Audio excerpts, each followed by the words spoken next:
Hello friends, welcome to my YouTube channel. My name is Ankush Gupta.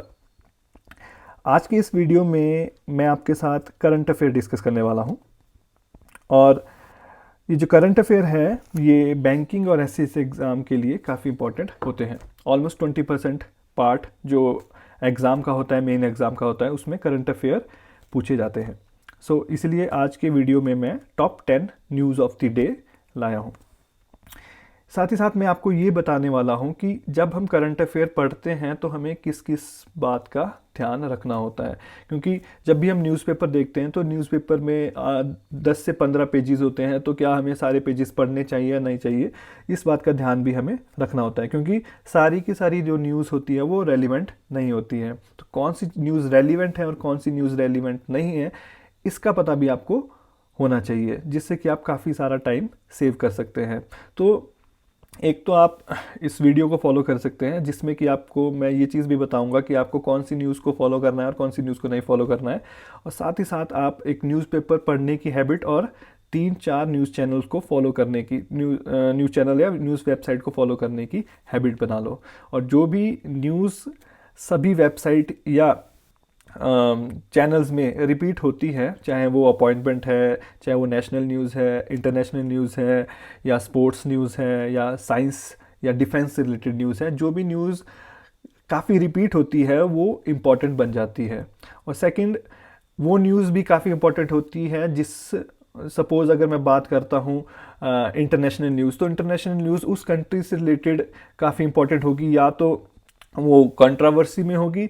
जैसे कि अगर कोविड-19 की बात करें तो चाइना कंट्रोवर्सी में है, या Italy, Spain, USA, in country ये काफ़ी न्यूज़ में है, क्योंकि इन सारी कंट्रीज़ में वायरस काफ़ी हद तक फैला हुआ है।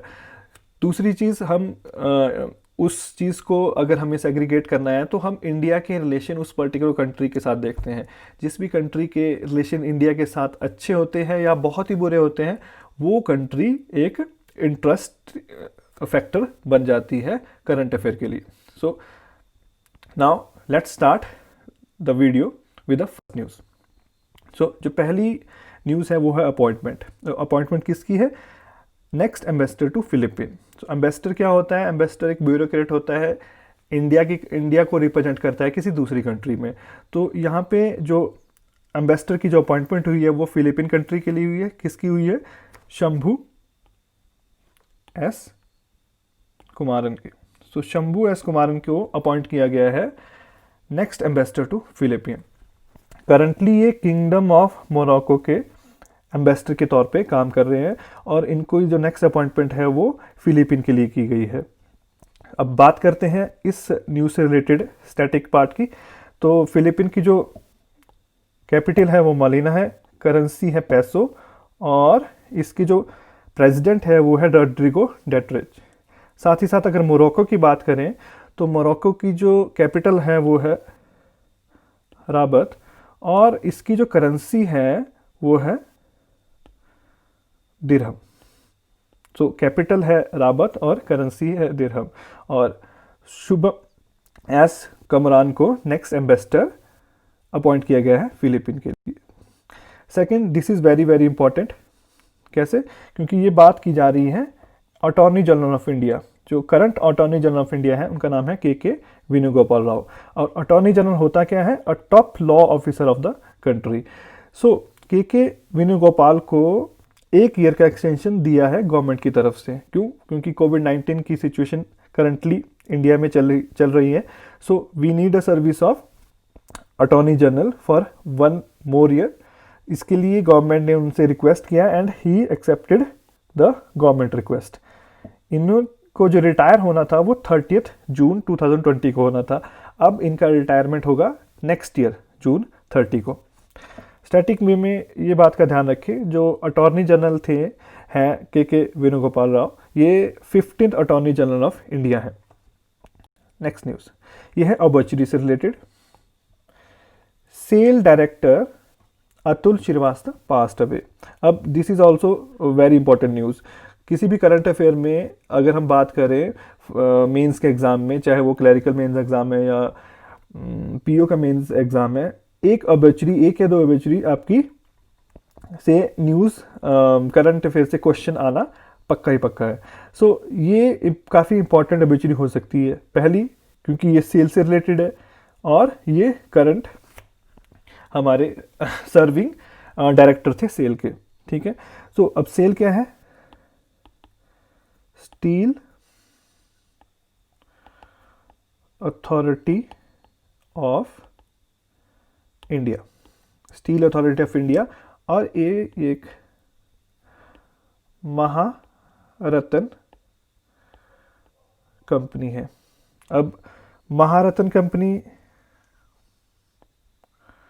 क्या होती है? महारत्न कंपनी वो कंपनीज होती है जो अपने नेट वर्थ का 15% और 1500 करोड़ इन्वेस्ट कर सकती है मार्केट पे, तो उसको महारत्ना बोला जाता है।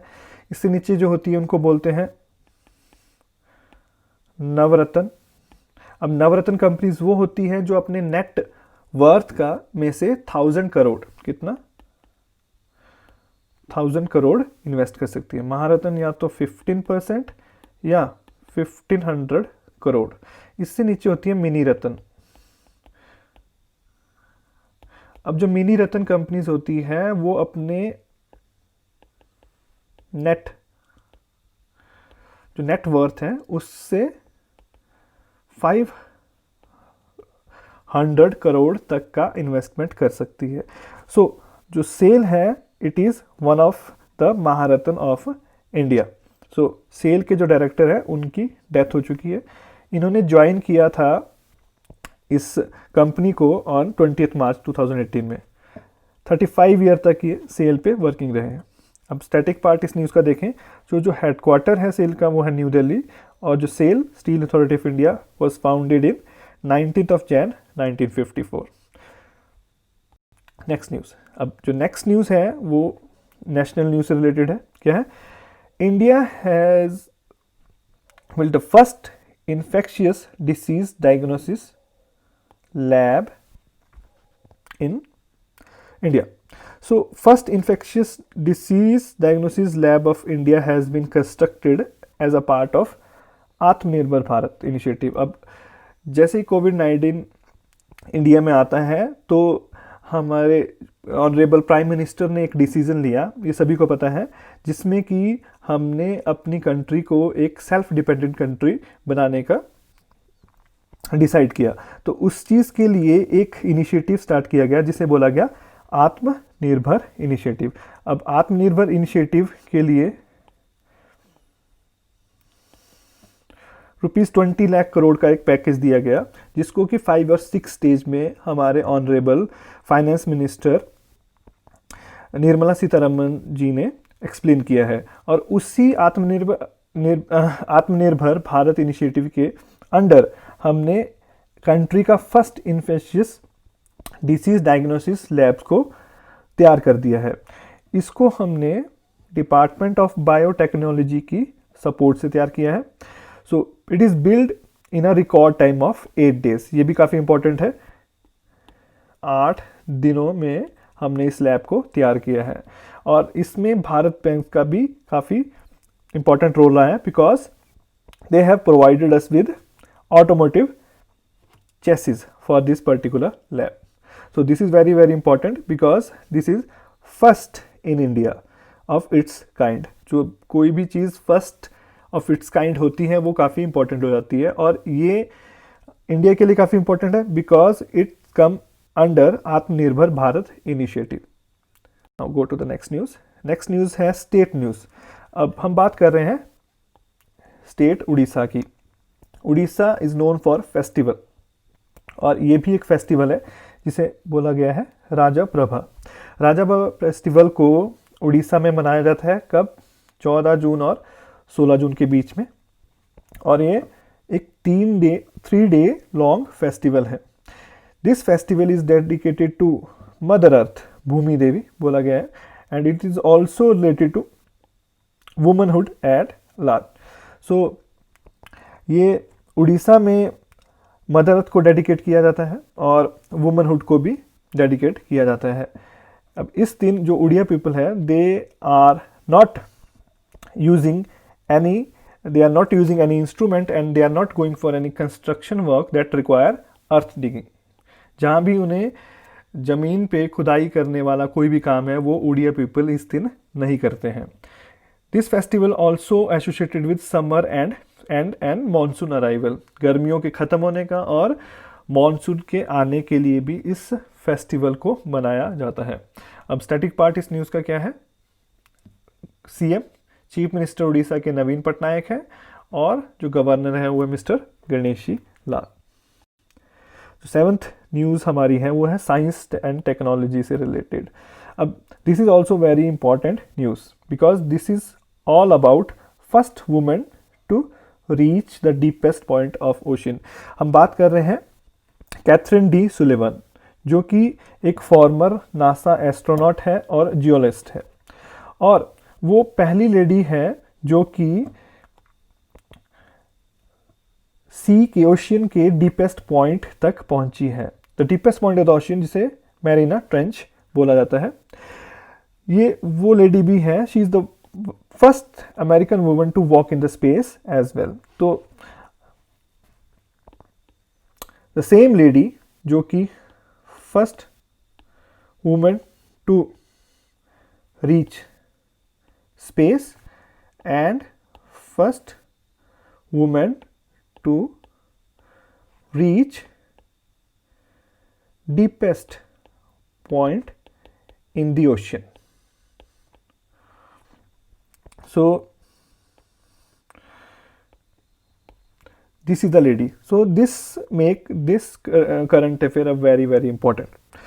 अब बात करते हैं नासा की. नासा का जो हेडक्वार्टर है वो है वॉशिंगटन डीसी यूएसए में, और करंटली जो नासा के हेड सर्व कर रहे हैं उनका नाम है Jim Brentstein. So this is a static part जो कि आप इस न्यूज़ के साथ देख सकते हैं. बट हाँ, डेफिनेटली अगर आने वाले एसबीआई के क्लर्क या एसबीआई पीओ के मेंस की बात करें, सो ये करंट अफेयर काफ़ी इंपॉर्टेंट रहने वाला है. नेक्स्ट न्यूज़ है अगेन साइंस एंड टेक्नोलॉजी से है. यहाँ हम बात कर रहे हैं फ्लड वार्निंग सिस्टम, जो कि कहाँ पे लॉन्च हुआ? मुंबई में. State of the art flood warning system, जिसका नाम क्या है? iFlow. इसको लॉन्च किया गया है मुंबई में. और किसने लॉन्च किया है इसको? Union earth science minister. कौन है union earth science minister? Harshvardhan. Health minister of India भी है. साथ में इनके साथ chief minister Uddhav Thackeray, chief minister of Maharashtra Uddhav Thackeray, इन दोनों ने मिलकर इस फ्लड वार्निंग सिस्टम जिसका नाम है iFlow को लॉन्च किया है. कहाँ लॉन्च किया है? मुंबई में. इस मॉड्यूल के इस फ्लड वार्निंग सिस्टम के 7 मॉड्यूल हैं. Data assimilation, flood inundation, vulnerability, risk, dissemination, module and decision support system. ये इसलिए भी इंपॉर्टेंट है क्योंकि कई बार मेंस के एग्जाम में इस तरह का क्वेश्चन भी बन सकता है कि which of the following option does not belong to the module of iFlow. So कई हमें इन छोटी छोटी चीज़ों को इग्नोर नहीं करना चाहिए, क्योंकि एक मार्क्स भी फाइनल एग्जाम में और फाइनल सिलेक्शन के लिए काफ़ी इंपॉर्टेंट हो सकता है. सो स्टैटिक पार्ट की बात करें तो सीएम, जैसा कि हमने अभी डिस्कस किया, उद्धव ठाकरे, और गवर्नर हैं वो हैं भगत सिंह कोश्यारी गवर्नर है महाराष्ट्र के. नेक्स्ट न्यूज़ की बात करें, ये बैंकिंग और इकोनॉमी से रिलेटेड है. अब ये किसकी बात कर रहे हैं? आरबीआई के बारे में. So RBI constitutes internal working group. क्या किया है? एक इंटरनल वर्किंग ग्रुप को कंस्टिट्यूट किया है. किसके under? P K. Mohanty. So it is headed by doctor Prasanna Kumar Mohanty. सो एक इंटरनल वर्किंग ग्रुप आरबीआई ने कंस्टिट्यूट किया है. क्या पर्पस है? The purpose of the group is to review the extent guideline on ownership and corporate structure of Indian private sector bank. So Indian private sector bank की ownership या और उसके corporate structure के बारे में गाइडलाइन डिसाइड करने के लिए एक इंटरनल वर्किंग ग्रुप को कंस्टिट्यूट किया है आरबीआई ने, और जिसके हेड होंगे प्रसन्ना कुमार मोहंती। अब प्रसन्न कुमार मोहंती कौन है? He is a director of central board of RBI. और इस ग्रुप को 30 सितंबर 2020, ये डेट काफ़ी इंपॉर्टेंट है, 30 सितंबर 2020 तक इनको आरबीआई को रिपोर्ट करना है। अब आरबीआई के गवर्नर कौन है? Mister Shaktikanta Das. Headquarter RBI का मुंबई में है। और आरबीआई फाउंडेड कब हुआ? इट वॉज फाउंडेड ऑन 1 अप्रैल 1935 इन कोलकाता। और 1937 को ये कोलकाता से मुंबई शिफ्ट कर दिया था हेडक्वार्टर किसका? आरबीआई का। So the next and the final news is related to sports news. So this is also very important news, क्योंकि यहाँ पे हम बात कर रहे हैं India's oldest first class cricketer. India's oldest first class cricketer was Vasant Rai, who recently passed away. So Vasant Rai India के oldest first class cricketer थे, जिनकी डेथ 100 साल की एज में हो गई। इन्होंने 9 फर्स्ट क्लास गेम खेली है 1940 में और 277 रन स्कोर किए हैं। इनका डेब्यू हुआ था बॉम्बे के लिए 1941 इन Bombay under Vijay Merchant against western province, और नागपुर में ये मैच खेला गया था। He is also a founding member of jolly cricket club in Mumbai. So this is the last news of the video. Hope so you like the video, और ये video आपको आपके करंट अफेयर की नॉलेज के लिए हेल्पफुल रहेगा। अगर आपको वीडियो अच्छा लगा, kindly subscribe the video and please don't forget to press the bell icon. Thank you.